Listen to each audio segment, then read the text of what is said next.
Bonsoir à tous. Au fil de ces émissions, nous cherchons à comprendre le pontificat de Benoît XVI avec l'aide de nos invités. Et ce soir, je vous propose d'évoquer l'engagement irrévocable du pape Benoît XVI pour le service de l'unité des chrétiens. C'est même le premier engagement qu'il a formulé le lendemain de son élection devant les cardinaux réunis en la chapelle Sixtine pour sa première messe en tant que pape. Et nous sommes avec frère Aloïs pour en parler. Bonjour. Bonjour. Vous êtes donc prieur de la communauté de Thésée. Merci de nous accueillir ici au sein de cette communauté, dans un lieu très particulier. C'est la chambre de votre fondateur, frère Roger, qui avait d'ailleurs un lien très particulier avec le cardinal Ratzinger. Oui, il l'a rencontré souvent. Je me rappelle, j'étais tout jeune frère et j'ai accompagné frère Roger à Munich. Et là, nous avons eu une rencontre de jeunes quand le pape était encore archevêque de Munich. Et je me rappelle des prières dans sa cathédrale. Et puis, le frère Roger a rencontré souvent le cardinal Ratzinger à Rome pendant les séjours annuels qu'il a fait. Et la communauté, avec ses frères de différentes confessions chrétiennes, veut être un signe de réconciliation pour les chrétiens et les peuples divisés. Racontez-nous au fond quel regard portait le cardinal Ratzinger, mais aussi bien sûr le pape Benoît XVI que vous rencontrez chaque année. Oui, j'étais très touché qu'il m'a accueilli chaque année. Et cette confiance est à la fois pour les jeunes et aussi pour la recherche de l'unité. Oui. Il m'a dit une fois, mais à Thésée, vous allez vers l'essentiel avec les jeunes. Je lui ai demandé qu'est-ce que c'est l'essentiel. Alors il m'a dit, c'est la relation personnelle avec le Christ. Et je pense que c'est ça qui a beaucoup encouragé nous, parce que c'est ça que nous cherchons à vivre avec les jeunes ici. Donc l'écuménisme n'est pas juste un thème dans la foi, mais ça touche le cœur de la foi. Et je pense comme ça, c'était ça la base de la compréhension, que nous avons eue, une compréhension profonde, mutuelle, avec Benoît XVI. Et d'ailleurs, le pape vous a accueilli pour ces rencontres européennes qui se déroulent à chaque fois à la fin de l'année. Cette année 2012, c'était à Rome et il y a eu une grande veillée avec aussi une prière qui a marqué les jeunes, notamment quand tout le monde s'est tourné vers la croix. Oui, quand le pape est arrivé, il s'est mis à genoux devant la croix et il y avait silence sur la place Saint-Pierre, 45 000 jeunes.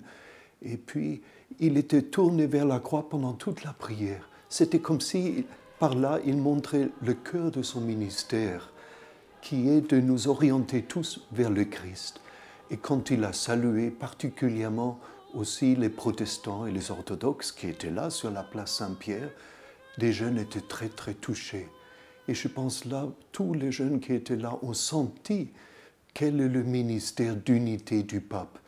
C'est qu'il nous oriente vers le Christ. Je vous propose, frère, de retrouver justement le pape Benoît XVI qui s'exprimait notamment pour saluer la mémoire de frère Roger. C'était donc le 29 décembre 2012.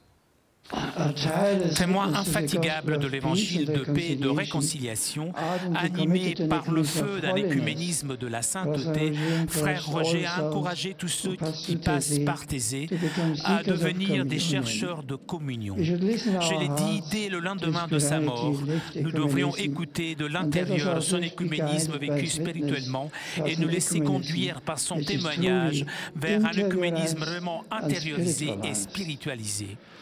À sa suite, soyez tous des porteurs de ce message d'unité. Je vous assure de l'engagement irrévocable de l'Église catholique à poursuivre la recherche de chemins de réconciliation pour parvenir à l'unité visible des chrétiens. Alors on entend ces mots extrêmement forts, engagement irrévocable de l'Église catholique pour le service de l'unité. Comment vous l'entendez? Et puis on peut le remettre en perspective avec ce premier engagement du pape Benoît XVI dans la chapelle Sixtine, je le disais tout à l'heure, celui de travailler sans épargner ses forces à la reconstruction de l'unité pleine et visible de tous les fidèles du Christ. Alors comment vous entendez ces mots du pape? Comment cela vous a marqué peut-être aussi en 2005? Et quel regard vous portez sur les actions accomplies tout au long du pontificat? Oui, le pape a souvent parlé d'un écuménisme spirituel. D'ailleurs, il nous a parlé de ça aussi sur la place Saint-Pierre. Oui. Alors je pense qu'il faut bien comprendre ce mot. Qu'est-ce que cela veut dire justement? Oui, parce que ce n'est pas juste quelque chose de vague, mais ça veut dire quand nous allons au centre de la foi, vers le Christ, c'est là que nous trouvons l'unité. Et la recherche de l'unité ne peut pas être une négociation seulement, mais d'aller ensemble vers le Christ. Ce n'est pas un compromis du moins-disant, autrement dit. Non, impossible. On ne peut pas faire un compromis dans la vérité, ce n'est pas possible. Mais le cardinal Casper avait beaucoup souligné cela. Et je crois Benoît XVI a été tout à fait à l'unisson avec le cardinal Casper sur cette nécessité d'un œcuménisme spirituel qui crée des liens d'amitié, de compréhension mutuelle. Et je pense, là, nous avons fait des pas en avant. On peut parfois penser que l'unité des chrétiens, l'œcuménisme, cela consiste en une stratégie finalement de différents groupes pour voir qui est le plus fort et qui prendra le dessus et pour faire l'unité. Au fond, quelles sont les différentes vues et les différentes manières de pratiquer l'œcuménisme et comment Benoît XVI peut-être a donné une inflexion au sein de l'Église catholique, mais au-delà? Oui, je pense que ça se modifiait beaucoup à travers l'histoire, mais c'est le Concile Vatican II qui a ouvert la porte pour un œcuménisme où tous peuvent apporter quelque chose pour l'unité, tous, et tous sont nécessaires pour l'unité. Il ne peut pas y avoir vainqueur et vaincu dans la recherche de l'unité. Il y avait des raisons et des torts dans l'histoire, chez tous. Je me rappelle d'ailleurs bien de cette célébration de repentance que Jean-Paul II avait organisée à Saint-Pierre, et c'était le cardinal Ratzinger à l'époque qui demandait pardon pour tout ce que l'Église catholique a failli aussi pour que l'unité visible puisse advenir. Donc, je crois que cette humilité est nécessaire pour l'œcuménisme. Et le pape Benoît XVI a vécu cela. Il évoquait en 2005, quand il était à Cologne avec des représentants de différentes églises et communautés chrétiennes, il disait lui-même qu'en tant qu'Allemand, il était très touché par cette recherche de l'unité. Il disait aussi que l'Allemagne, c'était le pays de Luther, d'une certaine manière, qui a suscité une division dans l'Église, et en même temps, c'était le pays qui a contribué au mouvement œcuménique moderne, si je puis dire. Est-ce que vous sentez une proximité de par vos origines allemandes également? Oui, je crois, je peux partager pleinement cela. C'est vrai qu'en Allemagne, la réforme a commencé, la division a commencé aussi. Et puis, il y a beaucoup d'initiatives œcuméniques qui existent à la base. Et l'important, c'est qu'on puisse recueillir tout cela et faire confiance que les jeunes aujourd'hui, les jeunes peuvent préparer le chemin de l'unité. Et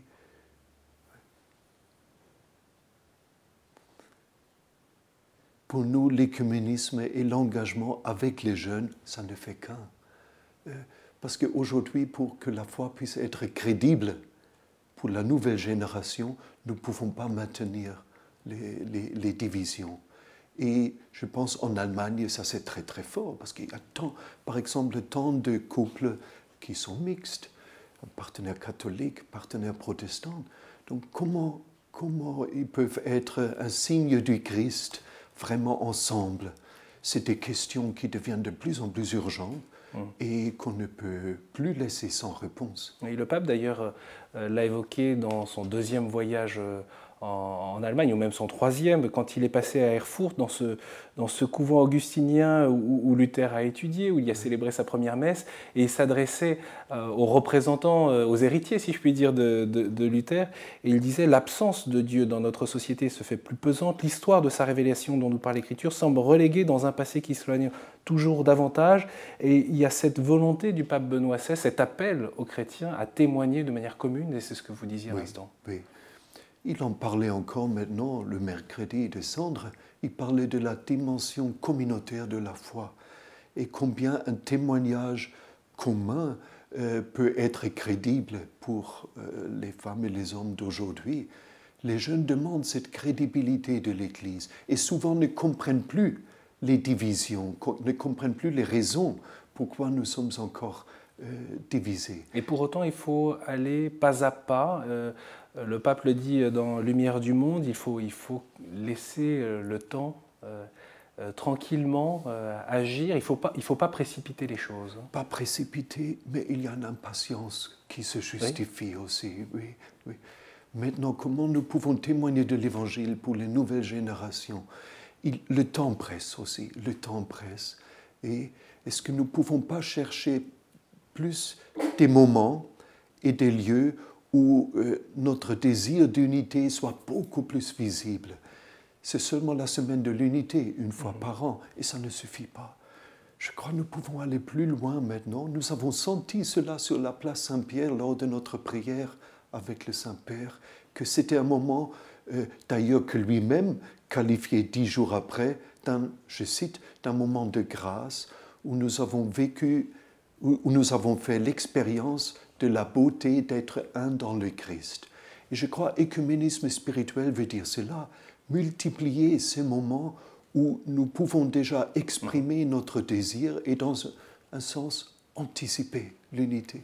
Que s'est-il passé pour vous depuis 2005, tout au long de ce pontificat de Benoît XVI, cet engagement irrévocable de l'Église, cet engagement à faire avancer l'unité? Mais concrètement, pour vous, est-ce qu'il y a eu des événements, des moments particuliers? Alors on pense bien sûr aux rencontres, celles avec le patriarche Bartholoméos Ier, par exemple, à l'église Saint-Georges du Phanar, à Istanbul, lors de son voyage en Turquie en 2006. Et c'est vrai que ces images-là, elles sont extraordinaires, de voir les successeurs des apôtres de Pierre et André avec une très belle proximité. Il y a eu aussi cette visite historique à la résidence de l'archevêque de Canterbury, le primat anglican, par exemple. C'est pareil, là, c'est assez extraordinaire comme image, comme rencontre. Et pour vous, quels sont les actes que vous retenez, les images qui peut-être vous ont marqué? J'ai participé aux 2 synodes des évêques, l'une sur la parole de Dieu et puis le dernier synode l'année passée. Et j'étais impressionné dans cette première synode sur la parole de Dieu combien c'était écuménique, en fait. D'une part parce qu'il y avait des représentants d'autres églises, le patriarche de Constantinople était venu aussi pour parler au synode. C'était la première fois que le patriarche vient parler au synode des évêques catholiques, mais aussi le sujet était extrêmement écuménique. La parole de Dieu nous unit déjà avec tous les baptisés. Il y a déjà des liens d'unité avec les chrétiens d'autres confessions. Les 2 synodes, je pense, avaient une dimension écuménique très forte.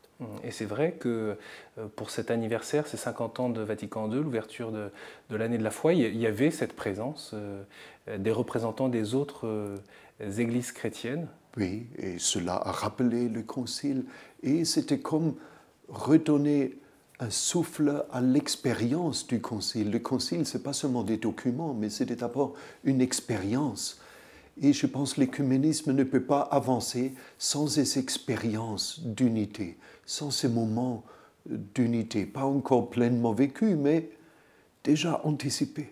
Pour progresser dans l'unité, frère Aloïs, on sait aussi que Benoît XVI est un homme exigeant et rigoureux d'un point de vue ecclésiologique, théologique. On sait que le cardinal Ratzinger avait été l'auteur de cette déclaration Dominus Iesus sur la nature du salut et sur la nature des églises. Et puis il y a eu aussi cette ratification par le pape Benoît XVI de ce document de 2007 qui répondait à un certain nombre de questions sur la nature des églises. Je vous propose de retrouver un extrait du pape. Il s'exprimait devant des représentants des différentes confessions chrétiennes lors de son voyage aux États-Unis. C'était donc en 2008. Seulement en restant fidèles à l'enseignement sûr, nous arriverons à répondre aux défis auxquels nous sommes appelés à nous confronter dans un monde qui change. Seulement ainsi nous donnerons un témoignage ferme à la vérité de l'Évangile et à son enseignement moral. Voici le message que le monde attend de nous. Comme les premiers chrétiens, nous avons la responsabilité de donner un témoignage transparent des raisons de notre espérance, de façon que les yeux de tous les hommes de bonne volonté puissent s'ouvrir pour voir que Dieu a manifesté son visage et nous a permis d'accéder à sa vie divine par Jésus-Christ. Lui est notre espérance. À travers cet extrait, frère Aloïs, c'est vrai qu'on retrouve peut-être ce que le grand public perçoit du pape Benoît XVI, cet homme exigeant et qui rappelle la nécessité de retourner à la parole de Dieu, de retourner à l'enseignement et d'y être fidèle. Oui, il était très exigeant et en même temps très accessible. Il pouvait parler d'une manière que tout le monde peut comprendre aux audiences et dans d'autres occasions. Ce qu'il dit par exemple sur l'amour dans son premier encyclique est extraordinaire et pas assez médité, aussi pas assez médité par les jeunes. C'est très moderne comment il parle là. Il a mis en garde parfois contre les dangers d'une société qui évolue très très vite. Et cette mise en garde était parfois comprise comme une inquiétude ou même comme un refus. Et est-ce que là, il y avait un malentendu trop fort, parce qu'il voulait donner d'abord des raisons pour espérer. Et c'est ça le cœur du christianisme. Le christianisme n'est pas d'abord un refus du monde, mais des raisons pour espérer dans un monde qui est difficile et qui évolue très vite et où des repères changent, des civilisations semblent changer. C'est très difficile cette période que nous vivons. Et je suis reconnaissant comment le pape a toujours donné des repères pour cela, positivement aussi. Frère, on sait que de par votre identité écuménique dans cette communauté de Thésée, vous rencontrez de très nombreux représentants et responsables d'églises et de communautés. Concrètement, qu'est-ce qui se dit du pape Benoît XVI et comment les autres responsables, ou en tout cas ceux qui vous en ont dit, regardent ce pontificat? Oui. C'est sûr que nous sommes dans une période où les différentes églises cherchent leur identité et leur tradition.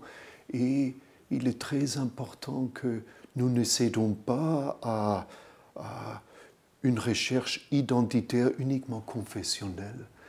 Et c'est sûr que là, des reproches mutuels les uns contre les autres sont devenus plus fortes ces dernières années.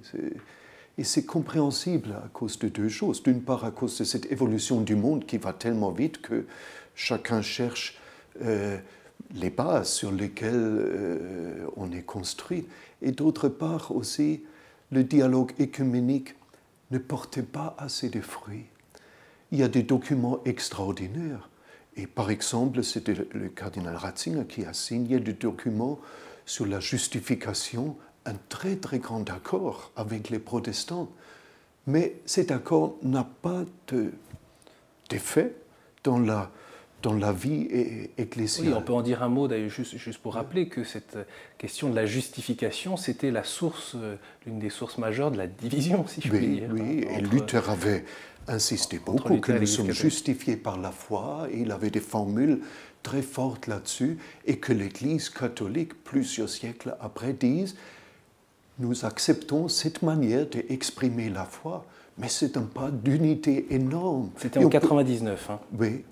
Et ratifié progressivement dans différentes instances. Différentes églises, aussi par l'église méthodiste, par exemple, etc. Donc, mais pourquoi cela ne nous rapproche pas plus dans la vie quotidienne de nos églises? Et je pense qu'il y a un certain découragement des gens aussi maintenant vis-à-vis de l'écuménisme, et cela, nous ne pouvons pas accepter. Et le pape Benoît XVI avait raison de réaffirmer sa volonté d'aller vers l'unité visible. Il est vrai, il y a aussi un écuménisme qui peut se contenter de dire « mais nous nous déclarons tous disciples de Christ et pas besoin d'une unité visible plus grande », mais ce n'est pas suffisant. Nous avons besoin d'une unité visible. Et par exemple, on sait qu'avec entre l'Église catholique et les églises orthodoxes, les relations sont non seulement très bonnes, elles se sont considérablement améliorées, puis il y a surtout une grande proximité de fond. Et pourtant, cette fameuse rencontre symbolique dont on parlait déjà sous le pontificat de Jean-Paul II entre le pape et le patriarche orthodoxe de Moscou ne s'est pas faite non plus sous le pontificat de Benoît XVI. Oui, je suis triste que cela n'a pas pu se faire. Et pourtant, il y avait un rapprochement entre Benoît XVI et le patriarche Kirill, dont nous avons une icône ici. Il m'a donné cette icône du Christ. Donc, nous avons beaucoup espéré que cette rencontre puisse se faire. Et pour quelle raison, à votre avis, cela ne s'est pas fait? Parce que j'ai dans les mains là, le livre d'entretien Lumière du monde de Benoît XVI, et il dit, il répond à Peter Zeval qui lui dit: une rencontre entre Rome et Moscou est-elle du domaine du possible? Et le pape répond: je dirais que oui. Oui, je ne sais pas les raisons, mais nous partageons la tristesse de beaucoup que cela n'a pas pu se faire. Quel regard les autres communautés chrétiennes, les autres églises chrétiennes portent sur Benoît XVI et son pontificat aujourd'hui dans ce registre de l'écuménisme, de cette recherche visible de l'unité des chrétiens? Je pense que c'est très ambivalent. Il y a à la fois une réserve contre la papauté, mais qui a des raisons historiques, peut-être moins théologiques aujourd'hui, mais historiques et psychologiques. Et d'autre part, une grande ouverture et un grand respect pour son ministère. J'ai vu cela de mes yeux quand Benoît XVI a fait la rencontre de Assise avec toutes les différentes religions. Et là, il y avait des représentants des différentes églises qui étaient là. Et j'ai vu cette relation de respect et relation fraternelle avec Benoît XVI. Alors, je me suis dit, le poids de l'histoire nous divise, mais les relations aujourd'hui nous rapprochent déjà beaucoup plus. Ayons le courage, prions aussi pour que des responsables des différentes églises aient le courage d'un rapprochement. Frère Aloïs, dites-moi au fond cette renonciation du pape Benoît XVI. On sait qu'il y a beaucoup de cristallisation, vous l'avez dit, historique, mais pas seulement, parfois même ecclésiologique, autour du ministère du pape, le ministère universel du pape, et il y a des divergences d'approche. Aujourd'hui, c'est même d'ailleurs l'un des grands débats entre les différentes communautés églises chrétiennes. Est-ce que vous pensez que, au fond, cette renonciation du pape, qui peut, d'une certaine manière, faire évoluer la perception qu'on peut avoir du ministère pétrinien, peut contribuer à une plus grande unité? Oui, c'est à voir encore quelles sont les conséquences concrètes de ce pas très très grand dans l'histoire. Mais je pense que c'est un pas d'humilité qui sera bien compris par les chrétiens d'autres confessions. Encore un mot, frère, sur votre relation personnelle à Benoît XVI, parce que, effectivement, vous l'avez rencontré à de nombreuses reprises. Pour vous, que laisse-t-il aussi en lien avec la communauté thésée et des jeunes plus largement, mais pour vous, quel est son héritage, l'héritage de ce pontificat? Je suis très reconnaissant qu'il m'a accueilli chaque année et de cette confiance qu'il nous a montrée pour notre travail pastoral avec les jeunes. Et cela reste un encouragement pour toute notre communauté et pour notre ministère. Et qu'il a tout centré sur le Christ. Et je pense, là, c'est peut-être l'engagement écuménique le plus grand, qu'il a toujours centré tout sur le Christ. Et cela va rester et cela va porter des fruits. Merci beaucoup, frère Aloïs, de nous avoir accueillis ici, dans cette communauté de Thésée, puis dans ce lieu très particulier de la chambre de frère Roger, votre fondateur. Bien sûr, ces derniers jours du pontificat de Benoît XVI, ils sont à vivre sur KTO et sur le site internet de KTO. À très bientôt.